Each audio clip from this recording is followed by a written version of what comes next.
السلام علیکم ناظرین و سامعین، آج ہم ساتھ ہیں کافی ایک لمبے وقفے کے بعد، اس کے لیے ہم معذرت چاہتے ہیں۔ آج ہم بات کریں گے کافی کامن ایشو پہ، وہ ہے پخانے میں یا بڑے پیشاب میں خون کا آنا۔ اس کی کیا کیا وجوہات ہو سکتی ہیں اور ایسی صورتحال میں آپ نے کیا کرنا ہے، اور اس معاملے میں ساری بات کریں گے۔ پخانے میں خون آنا ایک پیشنٹ کے لیے بڑی الارمنگ سچویشن ہوتی ہے اور اکثر گھبرا جاتے ہیں۔ اس کی وجوہات ایک سمپل سے زخم سے لے کے خدا نخواستہ ایک سیریس بیماری تک کچھ بھی ہو سکتی ہے۔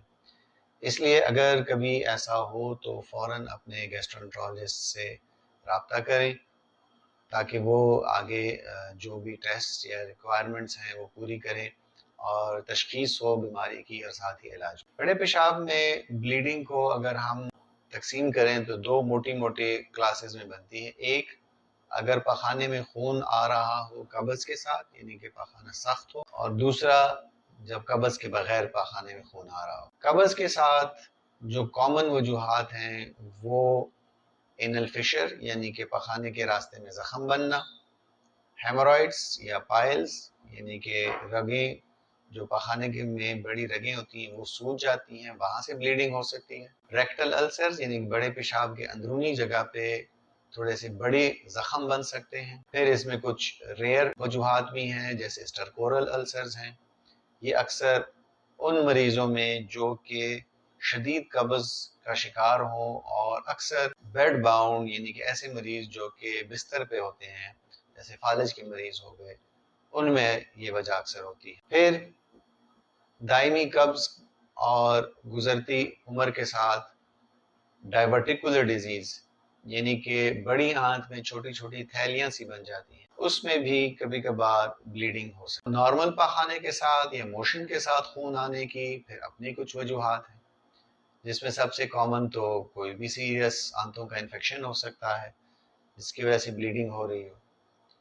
پھر ایک اور بہت بڑی کیٹیگری ہے انفلیمیٹری باؤل ڈیزیزز کی، جس میں بڑی آنت میں سوزش ہو جاتی ہے اور اس کی وجہ سے اس میں السر اور زخم بنتے ہیں، وہاں سے بلیڈنگ ہو سکتی ہے، اور اکثر یہ موشن کے ساتھ بلڈ آتا ہے اس میں۔ پھر پالپس یعنی کہ بڑی آنت میں دانے بن جانا۔ اگر آپ کو یاد ہو ہمارے ریگولر ویوز کو، تو ہم نے کچھ عرصہ پہلے ایک ویڈیو بھی لوڈ کی تھی جس میں ہم ایک پالپ بڑی آنت سے نکال رہے تھے، اس سے بھی اکثر بلیڈنگ ہوتی ہے۔ بچوں میں بلیڈنگ کی یہ ایک بڑی کامن وجہ ہے پالپس۔ اور پھر ریئر اوکیجن میں خدا نخواستہ یہ کسی خطرناک بیماری جیسے کہ کینسر کی علامت بھی ہو سکتی ہے۔ تو جیسے کہ آپ نے دیکھا کہ ایک بڑا وائڈ اسپیکٹرم ہے وجوہات کا، تو اس کی تشخیص کرنا بڑا ضروری ہے۔ جب آپ اپنے ڈاکٹر کے پاس جائیں گے تو وہ آپ سے ڈیٹیل میں پوچھے گا، ہسٹری لے گا کہ کس طرح کی بلیڈنگ ہے، کیا اس کے ساتھ علامات ہیں، پیٹ میں درد تو نہیں ہے، وزن تو نہیں کم ہو رہا، وامیٹنگ تو نہیں ہے، بخار تو نہیں ہے، وغیرہ وغیرہ۔ ساتھ میں وہ کچھ آپ کے ٹیسٹ کرائے گا جس میں خون کے ٹیسٹ ہوں گے زیادہ تر، ہو سکتا ہے وہ کوئی الٹرا ساؤنڈ یا سی ٹی اسکین کا بھی پلان کرے۔ لیکن جو سب سے اہم ضروری ٹیسٹ ہیں وہ ہے کیمرے کے ذریعے سے معائنہ یعنی کہ اینڈوسکوپی۔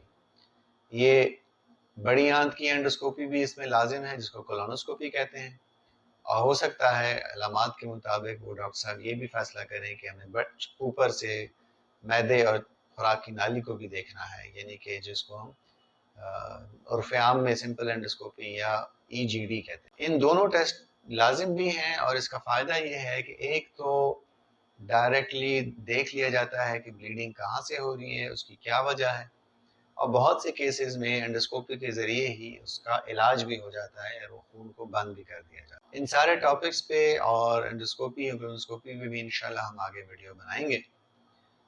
اس ویڈیو کا مین مقصد آپ کو یہ بتانا تھا کہ کیا کیا کامن وجوہات ہیں، اور بلیڈنگ کو سیریسلی لیں، خاص کر اگر عمر زیادہ ہو یا ساتھ میں جس کو ہم ریڈ سائنس کہتے ہیں، یعنی کہ وزن کم ہو رہا ہو یا بہت تیزی سے بلڈ پریشر گر رہا ہو یا خون کی کمی آ رہی ہو، تو ایسی صورتحال میں فوراً سے پیشتر گیسٹرونٹرولوجسٹ سے رابطہ کریں تاکہ آپ کا وقتی تشخیص ہو اور پراپر علاج ہو۔ اپنا خیال رکھیے گا، انشاءاللہ دوبارہ ملیں گے۔ شکریہ۔